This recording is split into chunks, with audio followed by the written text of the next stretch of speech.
We have UFC San Antonio coming up this weekend. You know, our boy Kyler James is from San Antonio. Bless the guy. It's his birthday today. Happy birthday, Kyler. Happy birthday, Kyler. Big supporter of the site and helps out what we do so much on the social media end. Can't say enough nice things about Kyler. A great dude. But let's talk about San Antonio, as terrible as the city may be. Oh, Jesus. You have Jinsu Sun, a -200. Mario Batista, a +170. Domingo Pilarte, a -320. Felipe Colares, a +260. You have Sam Alvey, a +140. Kidson Abreu, a -160. And then we kind of get into fights where everybody knows who some of these people are. Now, sad thing is, I will not be doing a live post show. We'll be doing a recap on next Tuesday. But to me, out of the bat, even though it's the lowest line, anytime Sam Alvey's an underdog, I give him a chance, Joe. Yeah, I mean, because he sits there and he'll stand and trade with anyone. He's got that weird sort of, it's almost like a judo stance, a judo guy that transitioned to MMA. It's like a laboring left foot that drags behind the southpaw stance, and then he just lands bombs, right? So, I mean, who would have thought that he was going to lose to Lil Nog in September, and then Jimmy Crute gave him a bit of a beating in February. So he's 2 straight losses. Do we see him actually pick up the pace here? Because I mean, for the most part, Sam Alvey is more or less considered a counter fighter. So it remains to be seen what type of fighter or what type of strategy he brings into the octagon this time around. But he can't afford 3 losses in a row. Bottom line is, to validate your point, anytime Sam's an underdog, yeah, you might want to put 5 on it for sure. So, yeah, that's one worth looking at. But this show is just filled with familiar names. Jennifer Maia, a -120 against Roxanne Modafferi, a +100. You have Irene Aldana, a -155. Raquel Pennington, who is always a live dog, a +135. In these 2 women's fights, what stands out to you as far as style and betting odds? Well, the fact that Pennington's the underdog, I mean, her last 2 losses were against Amanda Nunes and Germaine de Randamie. Yeah. Okay. Let's be honest. She went the distance with Germaine de Randamie, a power puncher. Just goes to show you how good Pennington's striking is. Now, in the Amanda Nunes fight, let's forget about it. Even though it ended in the 5th round, that was a drubbing. I mean, again, it was against arguably the GOAT in women's MMA. So tough for Pennington. I'm leaning towards Pennington in this fight. With all due respect to Irene Aldana, I'm leaning towards Pennington in this fight here. And I get what Irene has done, but again, look who she's taken out. Betch Correa in her last fight. Your fave. Hands down, your favorite fighter of all time, Betch Correa. Pudilova, split decision, right? And then Talita Bernardo, that went the distance. She lost to Caitlin Chukagian and Leslie Smith before that. I'm taking Pennington in this fight. Yeah, I am too. I don't think that's that controversial of a take necessarily, because I mean she got to a title fight. She's done well outside of that very tip-top level. And I don't think that Aldana is that tip-top level, if you want me to be honest. I'm really interested to see how Alex Caceres does against Steven Peterson. Caceres is a -150. Peterson is a +130. Peterson, how do I put this? He's not consistent. He is a guy that came off of Dana White's Contender Series. I feel like Caceres is experienced enough to get it done, but he also has his wealth of issues with consistency, Joe. And I think that may continue here. It's just to me, it's down to whatever guy has it that night. Because as we've seen from Peterson, he can finish you on the ground, he can finish you on the feet, but he's not finished anybody in the UFC. Alex Caceres has had that issue similarly over the last 4 or 5 years. He's finished one guy. I don't think he'll ever return to the form he was at in 2013, 2014, where it looked like he was really finally realizing his potential. But that doesn't mean that I think that he's lost it by any stretch. He's still 31 years old, not that much more weathered than Peterson.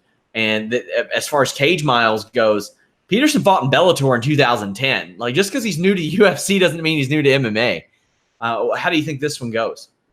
I'm leaning towards Caceres. I think he should be able to, like I said, he's got the experience in the UFC. I think he had a tough break recently, all things considered. That fight with Kron Gracie, I mean, you can't give up your back. I'm sorry. I mean, I don't care how good you may think you are. Sometimes you got to realize that I don't want this guy on my back. I'm not going to the ground with this guy. I can outstrike him. That's what I need to do. 2 minutes and 6 seconds, Kron Gracie gets your neck. Listen, I've seen Kron Gracie when I called this fight against Tatsuya Kawajiri. That was a 10-minute round, that first round, Sean. And for the most part, Kron had his back and defend. Eventually, he just caught Tatsuya Kawajiri. So I think I think Alex Caceres is going to be fine in this fight here. He just got to do what he has to do. Let his feet go, let his hands go, let that spinning stuff go, and just do his very best to surprise Steven Peterson.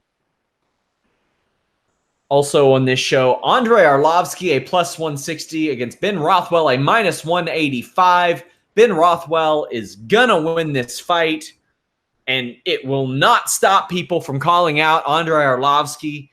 Nothing gets me more angry in MMA than people calling out Andrei Arlovsky, who never wins, just because he was UFC champion back when Jesus and Moses were tag teaming. And gas was 12 cents a gallon, as a wise man once said. I'm so over it. But for Ben Rothwell, he wants to avenge that loss that happened in 2008, right? Because he lost to Andrei Arlovsky at Affliction Band. He wants to avenge that loss, and he might be able to do so. But Arlovsky doesn't go away, man. Let's not kid ourselves. This guy here, not an easy guy to finish. I mean, he did a split with Augusto Sakai. That Walt Harris fight was overturned. And he went the distance with Tuivasa, and Shamil. So listen, man, dude won't go away. He's hard to knock out. So Rothwell's in for a tough 15 minutes if this thing goes the distance. So again, we could say all we want, heavyweights, and don't blink. This one might be a situation where it's going to be a bomb fest. We just got to be careful here if you're Ben Rothwell, because Arlovsky can turn your lights out real quick. But I mean, if you scroll down Arlovsky's record right now, he's won 2 fights since January of 2016. And the thing is that's even a little bit misleading, because you could look at that and say, oh, well, you know what? Juliana Pena's only won 2 fights since then too, but she missed a lot of time. Correct. He hasn't. He should be 2-10 right now in his last 12. And here's the thing.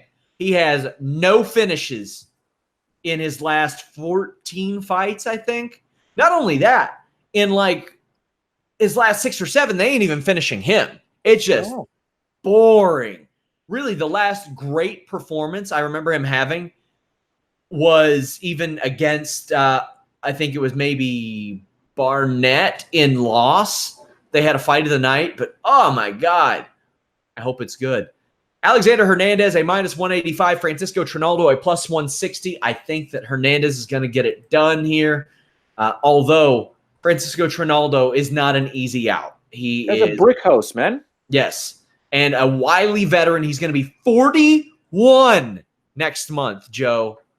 41. Alexander Hernandez is 26. He's coming off a loss to Donald Cerrone. Can he recapture the Benil Dariush magic, or will the experience of Trinaldo be too much for him? I'm going to go with A. I'll go with A. I think he can do it, but it won't be easy because Trinaldo's a beast. But remember, we got a speed factor here. And in my opinion, Hernandez's speed might be a little too much. As long as he sits on the outside, picks away, chops away, before you know it, that opportunity will present itself, and I think he'll be able to get a TKO victory here. We also have Dan Hooker, -140. James Vick, a +120. I did not think we would see James Vick as an underdog this soon after his extended run, Joe. Are you surprised by that? No. He's dropped 2 in a row, so. Yeah, that's one reason why, and there's always recency bias, right? Whenever these odds makers put together everything, they'll dissect it, but they also realize, I think the fan base is going to go here. Let's move it up a little bit and see what happens. And lo and behold, I think this line might change as we get closer to the fight. But Dan Hooker's a bad dude, even though he's coming off that loss to Edson Barbosa. Nothing wrong with losing to Edson Barbosa, who could be streaky as well. But this is going to be a fantastic fight. This one could easily end up being fight of the night. So this is going to be rough if Vic loses 3 in a row after that run he went on. That's tough, man. Yeah, big time. That'd be tough. Greg Hardy, a -105. Juan Adams, a -115. You know who I have winning this, Joe? Whoever connects with their fist into the other person's face first. Juan Adams is very, very athletic. Obviously, Greg Hardy is an elite athlete, a successful NFL player whose career was ended by his own undoing, like his own idiotic things that he did. This is a very interesting fight to me, for better or for worse. If Juan Adams beats Greg Hardy, I think he'll be like a folk hero to some people. Let's be real. Well, let me ask you this. Hardy played for Dallas, right? Yes. You tell me, being an American, the Dallas relationship with San Antonio, I'm sure there's a rivalry there. San Antonio doesn't have a football team, I don't think. No, they don't. But what I'm saying, are people from San Antonio, do they despise Dallas per se because they do have a team and they don't support them, or do they? Because being a folk hero for Juan Adams might be a situation where you just took out a guy that we hate, right? Yeah, but I mean, I meant more. Or do they love him? Plus, I mean, San Antonio people hate everything because their city sucks, but it's pretty simple there. But you've got Greg Hardy. Why you hate them so much? Why San Antonio sucks so much? Oh, because the city's garbage. That's why. Nothing personal. It's just the people and the city suck real bad. Nothing. Poor DeMar DeRozan. Oh, yeah, he had to go from the greatest city in the world, Toronto, to San Antonio. Poor guy. All good. Oh, man. But I mean, but Juan Adams, he basically said that. I like how he's trash talking Hardy though. Your opponents were all handpicked by the UFC. Your run's over, son. Okay, let's watch this one. Yeah, I like it, and I think he's athletic enough to get it done. Alexei Oleinik, +125 against Walt Harris, a -145. Walt Harris is a good story. He is persistent. He kept at it and eventually found success in the UFC. Here's my thing.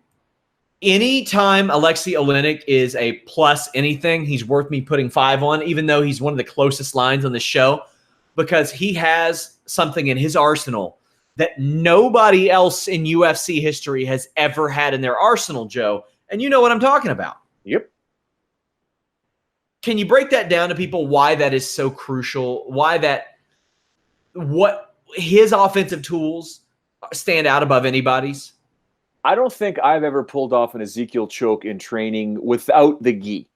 I mean, doing no gi training to pull off the Ezekiel choke, I might be able to do it on my son.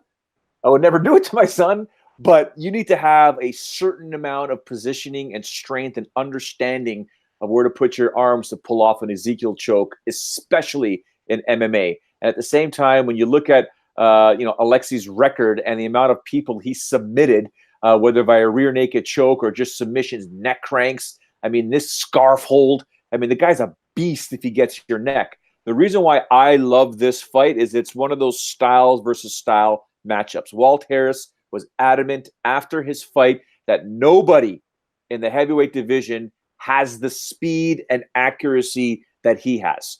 Now we have ourselves a situation where a fast heavyweight striker is taking on a supreme submission specialist. Bring it on. This thing could end at any time. It could end in an exciting fashion in the stand-up realm. It could be over real quick if it hits the ground. So this is a fantastic fight. Again, I know I said James's fight and Dan Hooker's fight could be fight of the night. This one could be fight of the night as well, because it could be a great performance by only one of these two guys, perhaps. We also have Ray Borg, a -235. Gabriel Silva, a +195. Borg's taking this. Yeah, I mean, as much as you made fun of Ray Borg for the past 3 years, Ray Borg's going to win this fight. I didn't make fun of him. He missed weight an awful lot and pulled out of fights an awful lot. He's going to whip this guy's ass, I think. Leon Edwards, a -120 against Rafael dos Anjos, a +100. I see Leon Edwards taking this. Leon Edwards should not be in this fight. Leon Edwards should be fighting somebody who has been winning with regularity. Leon Edwards deserves a top-notch opponent, and I get it that Rafael dos Anjos beat Kevin Lee and that Rafael dos Anjos is Dana White's litmus test for everybody. But, man, Leon Edwards has won 7 fights in a row against some good names. Vicente Luque, Donald Cerrone, Gunnar Nelson, even Barberina is a pretty nice name. I think he's going to win this, and I think he'll probably do it within 2 rounds. Very happy for you.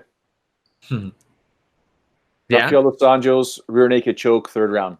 That's possible too. I don't think it's going to be a wash or anything. I just think that it'll get into a situation where Leon Edwards wins it within 2. But I would not be shocked to see a 5-rounder here for Edwards. Ladies and gentlemen, please pay attention to Sean Ross Sapp's Twitter on Saturday evening. If he's watching it live, you will know if RDA wins this fight, he'll take a shot at me. If Leon Edwards wins this fight, he will still take a shot at me. So pay attention. I will be at the Turtleback Ridge Hog and Craw that night. I will not be watching that is awesome. The show live. That is by the way, my son and I watched some WWE last night. It was it was kind of fun. There was a 4-woman. Oh boy, what'd you think of that? Because the crowd hated it. It was it wasn't long. Anything. Yeah, long. My son was like, "What are they doing here?" I had to explain to him what was happening. Blah blah. But yeah, it wasn't great. It was okay. But then I had to step away and. There was the 10-man battle royal or some of that. No, was it? Yes, the 10-man battle royal. That seems like it'd be more your all speed. Yeah, for the right to fight Lesnar. Yes, at SummerSlam. And who won that? Seth Rollins, the same guy who's fought him like 2 or 3 times. Okay, yeah, you were saying earlier on. Okay, all right.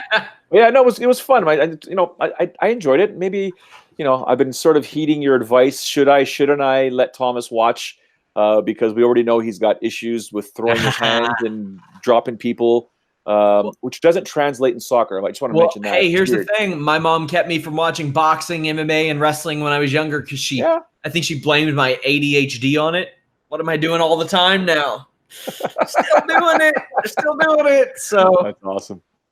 We will recap UFC San Antonio on next Tuesday's show.